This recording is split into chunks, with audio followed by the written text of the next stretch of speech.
Hello friends. मैं अरुण और आप देख रहे हैं इन्वेस्टर बाउंड्री। आप जैसे से पाएंगे कि मार्केट में एनबीएफसीज पिछले कई सालों से I would say majority NBFCs, अगर हम गोल्ड फाइनेंस को अगर सेपरेट कर लें, उन कंपनीज ने ज़्यादा अच्छा परफॉर्मेंस नहीं दिया है अभी, लेकिन पिछले कुछ टाइम से वो ज़्यादा लाइमलाइट में आ रहे हैं। हो होगा क्या कि जैसे interest rate will come down eventually, और वैसे वैसे चांसेस हैं कि एनबीएफसीज में एक्शन ज़्यादा ज़्यादा होगा। और वैसे भी ये सेक्टर काफ़ी टाइम से चला नहीं है, तो ये भी पॉसिबिलिटी है कि इस सेक्टर रोटेशन में एनबीएफसीज भी फ्लेवर में आ जाए। तो इसलिए इम्पोर्टेंट बनता है कि हम इन एनबीएफसीज पे जो नॉन बैंकिंग फाइनेंशियल कंपनीज हैं इंडिया में, उन पे हमें एक नज़र रखनी चाहिए कि उनमें क्या चल रहा है और वहाँ पे कहाँ पे अपॉर्चुनिटी बन सकती है। तो इस वीडियो में हम डिस्कस करने वाले हैं कुछ एनबीएफसीज को, and will find out what what best we can find among those companies. But before we start this video, अगर आपने इस चैनल को सब्सक्राइब नहीं किया है, please subscribe to this channel. Okay, सबसे पहले हमने लिया है ये सबसे फेमस एनबीएफसी इंडिया में, बजाज फाइनेंस लिमिटेड। अब आप देखेंगे कि ये बजाज फाइनेंस में भी पिछले कुछ सालों में काफ़ी अंडर परफॉर्मेंस रही है। देख सकते हैं निफ्टी ऑल टाइम हाई पे है, और जब निफ्टी अराउंड 18,000 के लेवल पे भी था, उस समय बजाज फाइनेंस जिस लेवल पे था, आज 25,000 निफ्टी है, उस समय भी इसी लेवल पे है। तो रीज़न ये है कि पिछले कुछ सालों में जब इंटरेस्ट रेट साइकिल रिवर्स हुई, इंटरेस्ट रेट काफ़ी हाई रहे पिछले कई महीनों से, और पिछले एक दो सालों से इंटरेस्ट रेट में हमेशा इंक्रीज ही हुआ है। तो ऐसे में एन बी एफ सीज जो है, जो भी इस टाइप की कंपनीज है, उनको काफ़ी इम्पैक्ट होता है। इवन तो बजाज फाइनेंस में अगर आप देखेंगे, एक चीज़ ऑब्जर्व करेंगे, तो इन्होंने ओवर द टाइम, अभी अगर आप पिछले कुछ सालों में अगर क्वार्टर्स का अगर रिजल्ट देखेंगे, तो काफ़ी ड्रास्टिक इम्प्रूवमेंट मिलता स्टिल इनका, इनके रेवेन्यू और इनका प्रॉफिट काफ़ी काफ़ी बढ़ रहा है। तो ऐसा नहीं कि इनके प्रॉफिट और रेवेन्यू में किसी तरह की प्रॉब्लम आई है। इवन दो अभी एन के लिए इवन अच्छा टाइम पीरियड नहीं रहा है, उसके बाद भी इसमें परफॉर्मेंस वाइज अच्छा हुआ है। तो इसमें प्रॉब्लम क्या हुई है कि कि इसका प्रॉफिट, रेवेन्यूज और प्रॉफिट तो राइज हुए, लेकिन ओवर द टाइम इसमें पी कॉन्ट्रैक्शन हुआ है। तो before this use to P command a P of around 40 to 60 kind of P है। अगर अपने पीक पीक पे भी अगर आप देखेंगे, जब पीक बुल साइकिल रहती है एनबीएफसीज की, तो ये 60 के पी तक भी गया है। तो और अभी ये ऑलमोस्ट हाफ पी पे चल रहा है। तो मेन ये रीज़न है जिसके कारण ये शेयर में आपको ज़्यादा चेंज नहीं मिला है। लेकिन as interest rate comes down, तो एनबीएफसीज के लिए जब टेल विंड शुरू होगी, उस समय ये सेक्टर्स भी हायर पी कमांड करना स्टार्ट कर सकते हैं।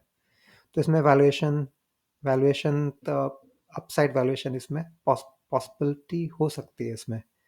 और बजाज फाइनेंस एक स्ट्रॉन्ग ग्रुप है, तो इसमें कोई प्रॉब्लम नहीं है। तो आप ज़्यादा कॉन्फिडेंटली इसमें इसमें इस कंपनी को आप देख सकते हैं। एक ऑब्जर्व करने वाली चीज़ ये है बजाज फाइनेंस में कि अभी एफ का स्टेक देखेंगे, तो पिछले 2-3 सालों में एफ का बीच में डाउन गया, लेकिन उसके बाद उन्होंने इंक्रीज करना स्टार्ट किया है, और डी ने काफ़ी चेंज लाया जी। डी का स्टेक पिछले 3 साल में ऑलमोस्ट 50% इंक्रीज हुआ है। और वहीं पे पब्लिक भी काफ़ी इसमें है, काफ़ी टाइम तक वो पब्लिक रही, लेकिन धीमे धीमे आप देख सकते हैं कि अब थोड़ा पब्लिक भी इससे, क्योंकि मूवमेंट नहीं आ रहा है, तो बोर हो रही है।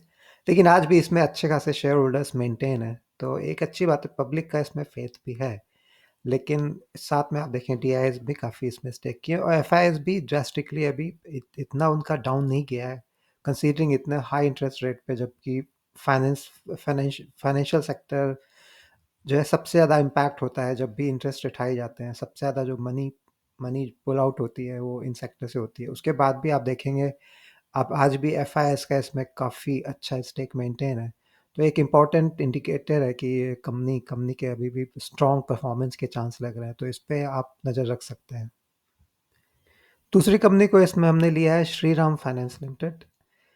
अब आप देखेंगे इसमें पिछले पिछले 1 साल में काफ़ी अच्छी ग्रोथ आई है। पिछले काफ़ी टाइम से ये चल नहीं रहा था, लेकिन उतना उसमें मेजर चेंजेस नहीं आ रहे थे शेयर प्राइस में, लेकिन पिछले 1 साल में ग्रोथ अच्छी आई इसमें। और क्योंकि ये स्पेशली ये कॉमर्शियल व्हीकल फाइनेंस इनका जो है, जो द मेजर एरिया जिसमें जिसमें ये फाइनेंस प्रोवाइड करते हैं, तो इसकी स्टोरी थोड़ा-सा डिफरेंट हो जाती है बजाज फाइनेंस के कंपैरिज़न में।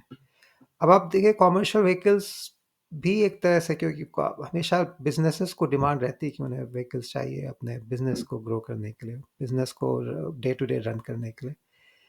लेकिन लेकिन इसमें भी जैसे बिजनेसेस में उतार चढ़ाव आता है, जैसे ओवरऑल इकोनॉमी में उतार चढ़ाव आता है या वर्ल्ड इकोनॉमी में ऊपर नीचे आता है, वैसे ये कॉमर्शियल व्हीकल्स का सेक्टर भी थोड़ा इम्पैक्ट होता है। तो इसलिए इसमें एक तरह की साइक्लिकलिटी हो सकती है। और आप ये रीज़न देखेंगे कि इस स्टॉक पी अभी 16.7, जो अगर आप बजाज फाइनेंस देखेंगे जो 30 के पी पे है, और भी आपके देखेंगे जो 30 पी पे काइंड ऑफ चलते हैं, लेकिन ये आज भी 16 से के पी के आसपास है, और उसके पीछे रीज़न ये है। अगर आप एक और इंटरेस्टिंग ऑब्जर्वेशन इस शेयर में देखेंगे कि नंबर ऑफ शेयर होल्डर्स में इसमें बहुत मेजर चेंजेस नहीं आते हैं, काफ़ी स्टेबल रहा है पिछले, अगर आप कुछ सालों का देखते हैं तो इसमें 1 लाख के आसपास है, आज भी 1,26,000, तो ऐसे ड्रास्टिक चेंज नहीं आया, लेकिन धीमे धीमे इसमें बढ़ रहा है। और आई थिंक इसका धीमे धीमे पी एक्सपेंशन भी हो रहा है।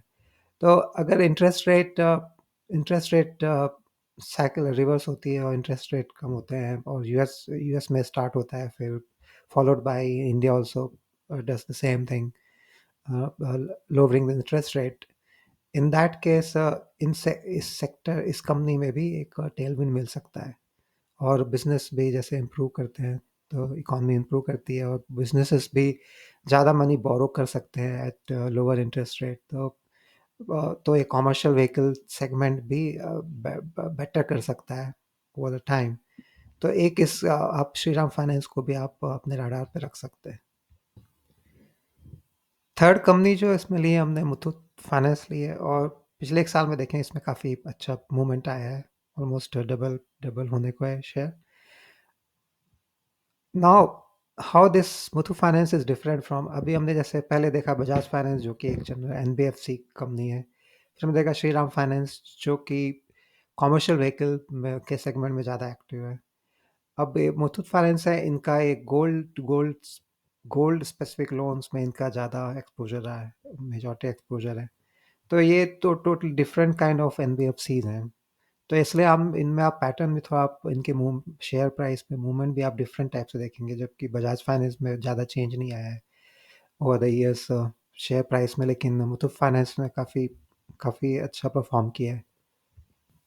अब ये क्योंकि ये गोल्ड पे बेस्ड लोन देती है कंपनी, तो इसमें गोल्ड के प्राइस प्राइस जो है इस कंपनी की परफॉर्मेंस इम्पैक्ट करते हैं। अगर आप एक चीज़ ऑब्जर्व करेंगे, ये मैंने 10 ईयर्स का एक चार्ट ओपन किया है इसका, और 10 ईयर्स में आप देख रहे हैं किस तरह से इसमें मूवमेंट आया है शेयर प्राइस में।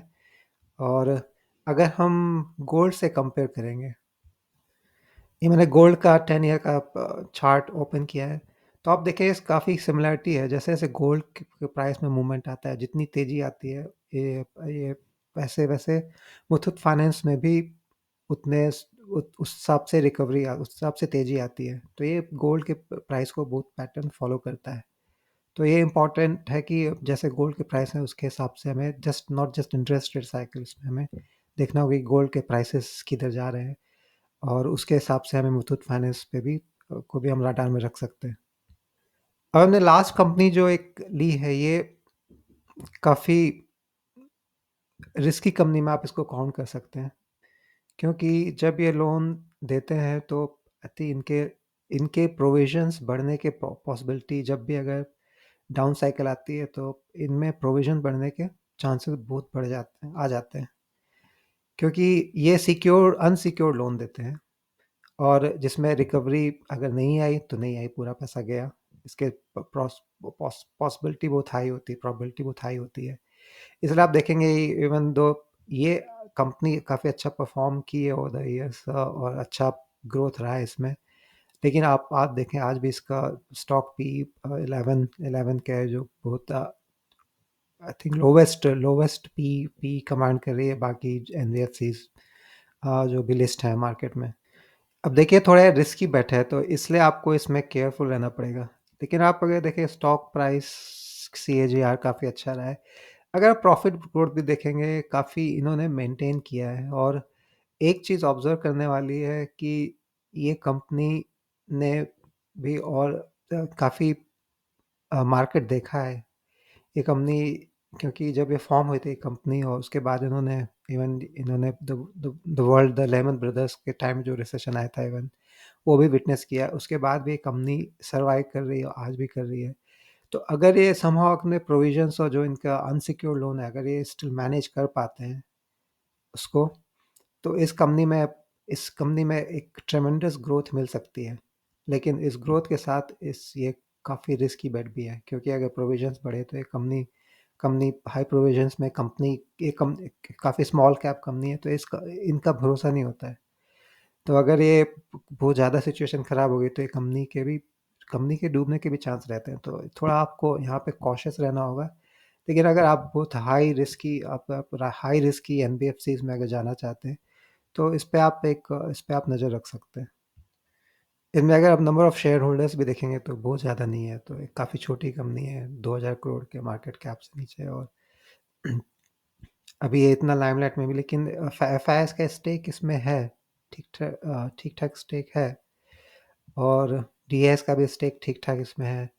लेकिन given the kind of risk जो अभी हम डिस्कस किए थे, इसलिए इसमें थोड़ा सा आपको कॉशियस अप्रोच लेके चलना है। लेकिन अगर आप बाकी एनबीएफसीज में आपने लगाया जो स्ट्रॉन्ग एनबीएफसीज हैं उनमें अगर आप देख चुके हैं और उसके बाद अगर आप थोड़ा और रिस्की बेट पे जाना चाहते हैं तो ये एक अच्छी अपॉर्चुनिटी हो सकती है अरमान फाइनेंस में। तो आज के वीडियो में इतना ही। इसमें आप कौन सी एनबीएफसी आपके पोर्टफोलियो में आप कमेंट में कर सकते हैं। और अगर आप डिटेल वीडियो चाहते हैं किसी पे डिटेल एनालिसिस किसी भी एनबीएफसी पे जो हमने डिस्कस किया है यहाँ पे, या कोई और भी एनबीएफसी, तो आप कमेंट सेक्शन में ड्रॉप कर सकते हैं। वीडियो देखने के thank you and take care guys. से